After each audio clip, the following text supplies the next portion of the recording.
આપણે કરી શકીએ તો સંસારમાં રહીને પણ જ્ઞેય સનિત્ય સંન્યાસી યોગ દ્વેષ્ટિ મતાંશતી તો કાયમ સંન્યાસી બની શકે એવું થઈ શકે. હું પુનઃ એકવાર મારી પ્રસન્નતા વ્યક્ત કરું છું કે હું આવી શક્યો, મને થોડો ધર્મ લાભ મળ્યો, બધા મહાપુરુષોના મને દર્શન થયા. આટલા સમયમાં ક્યાં યાદ દર્શન. હું તો બાપજી મારો નિયમ જપું છું તો આખી લગભગ બહુ સ્પીડમાં હોઉં તો બહુ સ્પીડમાં જતો હોઉં છું. એ જરા તૂટેવ છે. નંબર કર્યા ને આપણો તો નંબર લાગ્યો એનું એ જાણે. એ બધું મોઢું ચડાવી નીકળી જાય, આપણે હાથ જોડીએ ખાલી આમ જ કરે, એ બધું એ જાણે. આપણે કાંઈ એ બધું જે હોય તે, પણ આપણે આપણો નંબર લગાડી દેવો જોઈએ સાહેબ. આપણે આપણા પક્ષે આપણે જે મોતી પરોવી લેવું જોઈએ. અમારો નિયમ છે કે સંસાર મારો દેશનો ભેખ નીકળ્યો સાહેબ. મેં એક વખત માઉન્ટ આખો શ્રાવણ મહિનો વળી પાછું માઉન્ટ રહું એવું બધું કર્યા કરીએ. આનંદ આવે. આ બોલીને થાય ક્યાં નથી. હા એવું નથી. મને મહારાષ્ટ્ર કહેતા હતા કે આમાં બળવું બધું બરાબર. મેં કીધું પ્રભુની કૃપા છે, આપણને મોકલ્યા જ છે બોલવા માટે. હકીકતમાં નહીં કરતો સાહેબ. આ 55 વર્ષથી હું બોલું છું સાહેબ. પ્રભુ પણ કેટલા વર્ષથી બોલે છે. ન ગળું ન બેસી જાય. તમે જોરથી જે બોલાવો ત્યાં તમારા ગળા બેસી જાય છે.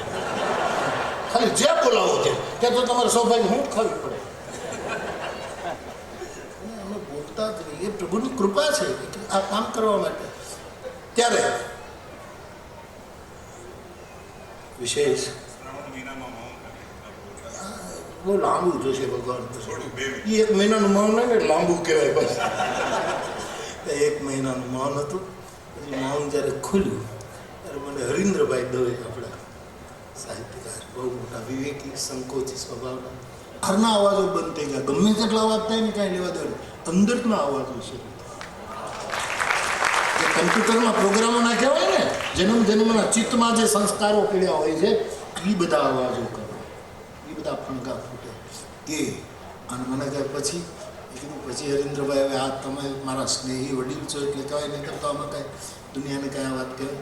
પછી મેં કીધું મેં કહ્યું એટલું કંઈ પૂરું. ભૂખ લાગે એમાંથી 2 વસ્તુ જન્મે છે. ભૂખ સ્ત્રી છે, એ સગર્ભા હોય, 9 મહિના પૂરા થાય અને પછી એક દીકરો ને એક દીકરી ટ્વિન્સને જન્મ આપે છે. ભૂખમાંથી 2 બાળકો જન્મે છે, દીકરો. એ ભૂખમાંથી જે દીકરો જન્મે છે એનું નામ છે ભેખ, અને દીકરી જન્મે છે એનું નામ છે ભીખ. માણસને જ્યારે ભૂખ લાગે નથી, હું રાજી છું, તમને ખબર જ પડી ગઈ છે કે રાજી છું. આપ રાજી નથી, ઘણાને રાજી કરી દીધા. સકલ જૈન સંઘ પ્રભુ શાસન ક્યાંય કોઈએ લેવા આવવાની જરૂર નથી. આટલી નિરભિમાનતા, ખાલી એક જ વખતની વાત અને હું આવું છું, આટલી સરળતા ખૂબ ઓછું જોવા મળે એવું વિરલ વ્યક્તિત્વ. એક જ વાત કરીશ. રાજકોટમાં એક છોકરો મને પૂછવા આવ્યો તો મારા સાહેબ રામ હકીકતમાં બન્યા હતા કે નહીં, એની કોઈ સાબિતી ખરી આપની પાસે? આ બુદ્ધિ કોમેન્ટ કરવાના મૂડમાં નથી, પણ એને મેં પૂછ્યું તને હિટલર થયો તો એમાં શંકા ખરી? તો કે એમાં કોઈ શંકા નથી. આ માનસિકતા, એને હિટલર પણ જોયો નથી, રામ પણ જોયા નથી, પણ હિટલર તો મારા સાહેબ થયો જ હતો, રામની બાબતમાં શંકા છે. હવે આ બુદ્ધિનો જવાબ કેવી રીતે આપવો? રામને કંઈ જીવતા તો કરી શકે એવું નહોતું. એને એની ભાષામાં ખાલી એટલું જ સમજાવ્યું, દોસ્ત એકવાર માની લે રામ કદાચ નહોતા થયા, પણ રામ જેવા અસ્તિત્વને મનની કલ્પનાથી ખડા કરીને જીવંત કરીને લાખો લોકો, કરોડો લોકો રામ બનવાના માર્ગે જતા હોય તો તને આમાં તકલીફ શું છે? અને એ છોકરા આગળ કોઈ જવાબ નથી.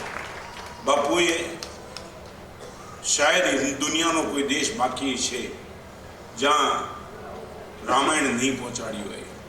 એ રામ, એ ભરત, એ લક્ષ્મણ એટલા જ સંવેદનશીલ છે બાપુ. ક્યારેક પુસ્તકો વાંચીએ અને આંખમાંથી આંસુ પણ બાપુના ચાલ્યા જાય આટલું વિરલ વ્યક્તિત્વની સામે આ સંવેદનશીલતા આપણે બધા જ બાપુના ખૂબ ખૂબ અત્યંત ઋણી છીએ. બાપુ આપ જ્યારે સાલની વાત કરતા હતા મારી એ લોકો કે સાલ મોકલી દીધી. મેં તો મારી આગળ તો છે બાપુ નાપા રાખો ક્યાં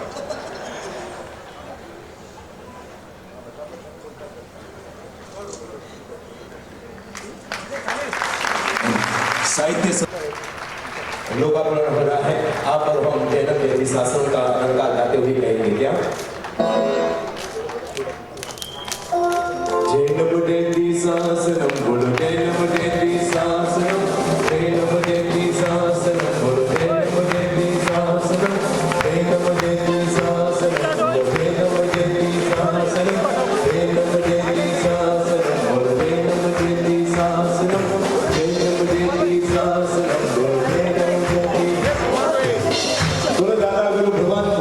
महाराज की जय. गुरु मेरी पूजा गुरु गोविंदा गुरु मेरी पूजा गुरु गोविंदा गुरु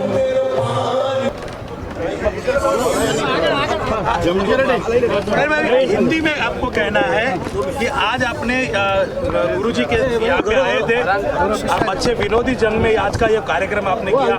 गुरुजी का 300वां पुस्तक का उद्घाटन कल होने जा रहा है, क्या कहेंगे इसके बारे में? नहीं, मैंने अभी कहा उसमें से एडिट करके आप कर लीजिए, वरना फिर मैं बोल दूं कि महाराज श्री ने बहुत बड़ा काम किया है.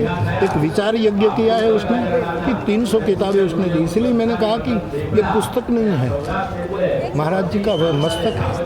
विचार का केंद्र पे नए सब्जेक्ट पर नए नए मुद्दे पर इतनी सुंदर व्याख्या देना अपने आप में बड़ी अच्छी उपकारक प्रवृत्ति है. इसलिए मैं मेरी प्रसन्नता व्यक्त करने के लिए आया था. मैं मेरी प्रसन्नता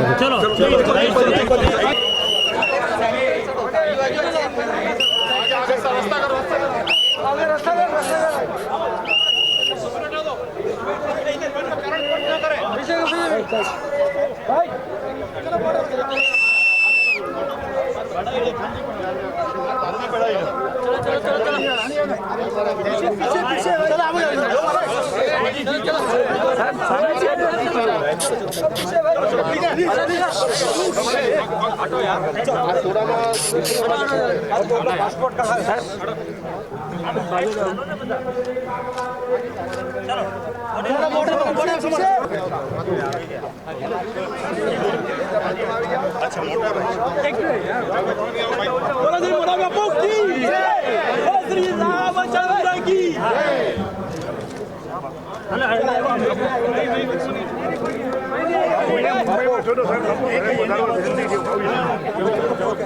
भाई आओ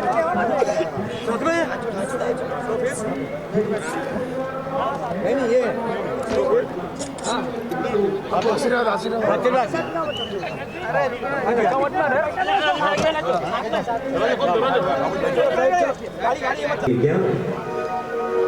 जैनम जयति जयति शासनम जैनम जयति जयति शासनम जैनम जयति जयति शासनम जैनम जयति जयति शासनम शुद्ध धर्मो जय जयकार जय जयकार जय जयकार जय जयकार जय जयकार शुद्ध धर्मो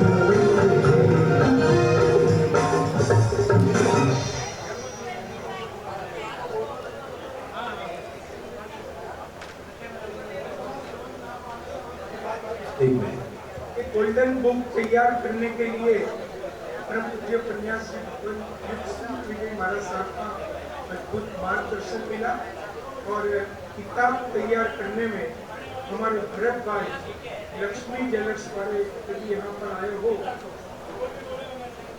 लक्ष्मी ज्वेलर्स वाले उनके स्थान पर खड़े हो जाए. भरत भाई को बहुत बहुत धन्यवाद है. 300 किताब गुजराती, हिंदी सभी भाषाओं में गोल्डन बुक में स्क्रीन प्रिंटिंग 30 दिन में 300 किताब तैयार की है. उनको बहुत बहुत धन्यवाद.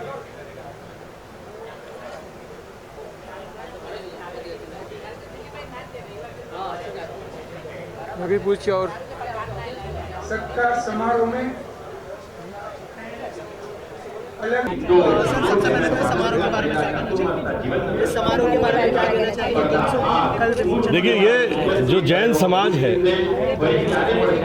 ये समाज का सबसे ज़्यादा शांतिप्रिय समाज है, सबसे ज़्यादा सकारात्मक समाज है। और ये जो आज का उपलक्ष्य है, श्रीमान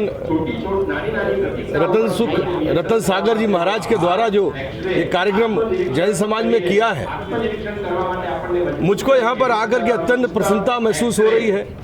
और यहाँ का जो आभा मंडल है वो बहुत ही सकारात्मक है। मैं इस संदर्भ में सिर्फ ये बातें कहना चाहता हूँ कि आज मैं ये देख रहा हूँ कि जो मनुष्य है, हमारा जो भारतवर्ष में लोग हैं या अंतर्राष्ट्रीय स्तर पे जो हमारा हिंदू समाज है, ये कई चीज़ों में बटा हुआ है। हमको महाराज जी से ये सीख लेनी चाहिए कि सबसे पहले पूरे विश्व में सनातन धर्म था। भगवत गीता में भी लिखा है कि सनातन धर्म से बड़ा कोई धर्म नहीं है। आज हिंदू हो, मुस्लिम हो, सिख हो, ईसाई हो, कोई भी धर्म है, ये सनातन धर्म से ही प्रदत्त है, उसी से उपजा हुआ है, उसी के सब बच्चे हैं। तो हमको सबको एक होकर के, जिस तरीके से जैन समाज कहता है कि हमें शांतिप्रिय तरीके से रहना चाहिए, क्योंकि सबसे बड़ा नोबल काज है मनुष्य का उपकार, नर नारायण की सेवा। अगर हम नर नारायण की सेवा में रहते हैं, सकारात्मक रहते हैं, और जैसा कि स्वामी जी ने बताया कि अगर हम पाप मुक्त रहते हैं, हम दोष मुक्त रहते हैं, तो शायद हमारा समाज संभल जाएगा।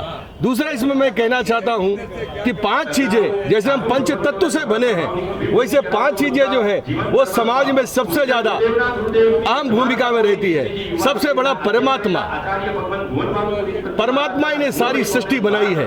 उसके बाद आती है आत्मा, जो कि हम लोग हैं, और चाहे मनुष्य हो, चाहे जीव जंतु हो, सभी लोग जो है वो सब हम आत्मा हैं। और उसके बाद 3 चीजें सबसे ज्यादा निर्णायक और महत्वपूर्ण होती हैं, एक तन, एक मन और एक धन। तो तन जो है, हमारा जो तन है, ये तीसरे नंबर पे आता है, क्योंकि तन जो है कई अंदर हमारी आत्मा और हमारी ऊर्जा जो है हमारे अंदर रहती है। तो हर व्यक्ति को सबसे पहले अपने तन के ऊपर ध्यान देना चाहिए, क्योंकि स्वस्थ शरीर, साफ सृष्टि का परिचायक रहता है। दूसरे नंबर पे मन है। हमारा मन जितना पवित्र होगा, जितना सकारात्मक होगा, जितना अच्छा और बेहतर होगा, हम समाज के प्रति, कल्याण के प्रति उतना अच्छा कार्य कर पाएंगे। और उसी से हमारी एनर्जी है, उसी से हमारी बुद्धिमत्ता है, उसी से हमारी मेमोरी है, उसी से सारी चीजें हमारी संबंधित है। और उसके बाद आता है, अंत में आता है धन। तो धन की आपाधापी से पहले ये 4 चीजें पाने की आवश्यकता है। मैं एक ऐसा मैसेज आप लोगों को देना चाहता हूँ। मैं संजय अग्रवाल हूँ, भारतीय जनता पार्टी से। आज यहाँ पे इस कार्यक्रम में आकर के मुझको और आप सबका इतना सुंदर सानिध्य मिल रहा, मुझे बहुत सुखी महसूस करता हूँ, बहुत अच्छा महसूस करता हूँ। ये पुस्तक तो गीता की तरीके से, जो आज के समाज में, कलयुग के समय में, गीता तो सतयुग में आई, द्वापर में आई, लेकिन आज के समय पर कलयुग में ऐसे महाग्रंथों की आवश्यकता है। मैं कहता हूँ इस ग्रंथ को हर व्यक्ति को पढ़ना चाहिए, क्योंकि इससे जो आपके अंदर ऊर्जा आएगी, जो ज्ञान आएगा, जो जीवन को समझने की हमें क्षमता मिलेगी, वो बहुत ही प्रेरणादायक रहेगी। इसलिए हर व्यक्ति को ये पुस्तक पढ़नी चाहिए।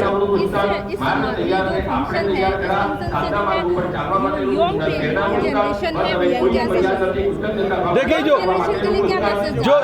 आपका युवा जनरेशन है, वही तो हमारे भविष्य का निर्माण है। आज अगर हम अपने संस्कारों की, जो हमने सीखे हैं, हमारे बड़ों ने हमको सिखाए हैं, वही अगर हम अपने बच्चों को सिखाते हैं, तो युवा जनरेशन अगर इस चीज़ों को समझती है, पढ़ती है, बढ़ती है, तो राष्ट्र के लिए, हमारे धर्म, संस्कृति, हमारे संप्रदाय, हमारे पूरे भारतवर्ष के लिए, भारत माँ के लिए सबसे अच्छा रहेगा। इसलिए मेरी अपील है अपने सभी युवा साथियों से भी कि इस पुस्तक को जरूर पढ़ें और इस धर्म को, इस पुस्तक को, इस सिस्टम को समझने की पूरी प्रयास करें। नीति वाक्यामृत पर ग्रंथ विवेचन, विदर्भનો વૈભવ, વિદર્ભનું પ્રેરણાદાયી ચિંતન, ઉપવાદ, સ્વર અને સંસ્કૃત પંક્તિઓ પર વિવેચન, હસતા રહો રસ્તો ટૂંકો લાગશે, ટ્રકની પાછળ લગાયેલા સ્લોગનને પકડીને એના ઉપર સુંદર વિચારોનું વિવેચન, ઇતને દિન તુમ નહીં પીછાણ્યો, સ્તવનની પંક્તિઓ દ્વારા પરમાત્માની પ્રીતિનો વૈભવ બોલતું પુસ્તક, મ્યુઝિયમ, અલગ અલગ વસ્તુઓની વિશે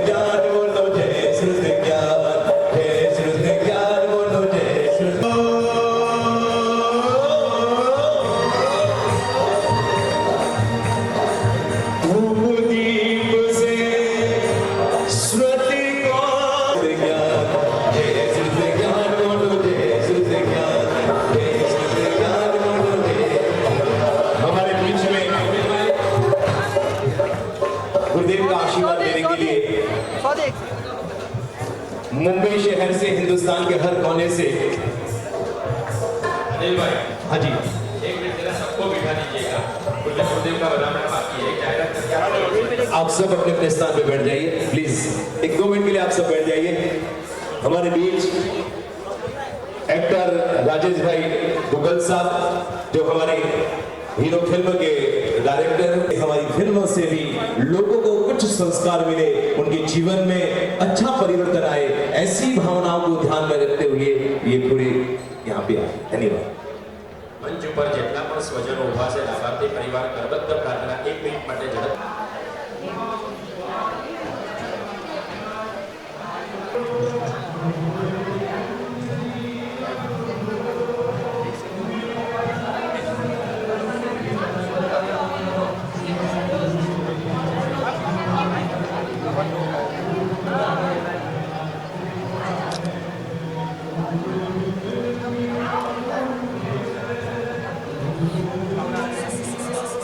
आपको बताया जाएगा और आज आपको प्रोग्राम में आकर के कैसा महसूस हुआ? जी बहुत ही अच्छा लगा। मैं बचपन से ही एक रिलीजियस फैमिली से हूँ और हम लोग पहले भी काफ़ी मुरारी बाबू के फंक्शन में जाते थे दिल्ली में, और अभी महाराज जी के इधर आए हैं तो बहुत ही अच्छा लग रहा है। क्या सीख लेकर के जा रहे हैं यहाँ से?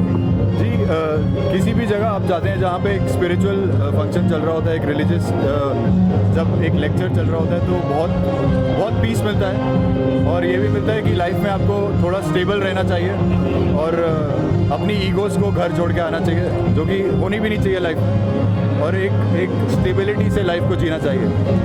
As a young person, आप क्या संदेश देना चाह रहे हैं youngster? हाँ जी, एज अ youngster, जी आप youngster को क्या संदेश देना चाहेंगे? जी एज अ यंगस्टर मैं सभी यंगस्टर्स को ये कहना चाहूँगा कि डेफिनेटली अपनी एक स्पिरिचुअल साइड को अलाइव रखिए।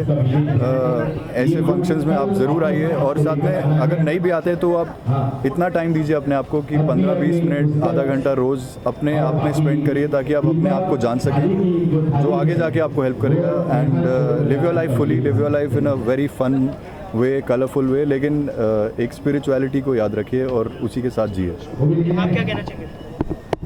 मैं तो ये कहना चाहूँगी कि हमारा बहुत ही बड़ा सौभाग्य है कि हमारी पूरी टीम, डायरेक्टर्स की टीम यहाँ पे आई है और महाराज जी से हमें आशीर्वाद मिला, तो हमें एक बहुत अच्छी पॉजिटिविटी लग रही है और लग रहा है कि कुछ अच्छा होगा। यहाँ पर यंगस्टर्स को भी अच्छे मैसेजेस दिए जा रहे हैं, उनके ऊपर काफ़ी अच्छे इनिशिएटिव लिए क्या कहना चाहेंगे? कितना इम्पोर्टेंट है ऐसा स्टेप लेना? बहुत ज़्यादा इंपॉर्टेंट है। एक्चुअली आजकल इतनी भाग दौड़ हो रही है कि सबकी ज़िंदगी में पीस का होना बहुत ज़रूरी है, और वो सेल्फ मेडिटेशन और एक डिवोशन के थ्रू ही आ सकता है, तो बहुत ज़रूरी है। और जितने भी यंगस्टर्स हैं, मैं तो खुद कहूँगी कि अपने लिए वक्त निकालें और जानें कि वो असल चीज़ क्या है। सर आजकल जो है मैम, बहुत सारे यंगस्टर्स जो है ISI की तरफ ज्वाइन हो रहे हैं, जो काफ़ी टेक्निकली एडवांस पीपल्स हैं, तो उनके लिए क्या मैसेज देना चाहिए इस प्रोग्राम्स के थ्रू? मैं बस यही कहूँगी कि जितने भी यंगस्टर हैं, जितनी अच्छी चीज़ें और जितना ज़्यादा अच्छी चीज़ें अपनाएं अपनी लाइफ में, हमारे कंट्री के लिए जो अच्छा हो उसमें आगे बढ़ें। आर्मी ज्वाइन करें, मैं तो ये कहूँगी, और उसमें आगे बढ़ें और देश के लिए कुछ करें, ये ज़्यादा बेटर है। Thank you so much. आप सबसे विदा लेते हैं, डबल में ठीक मिलेंगे, तब तक आगे दीजिए। जय हिंद।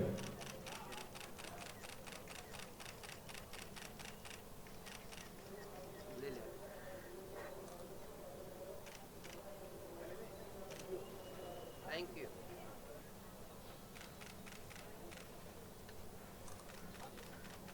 एक विदाउट सीडी।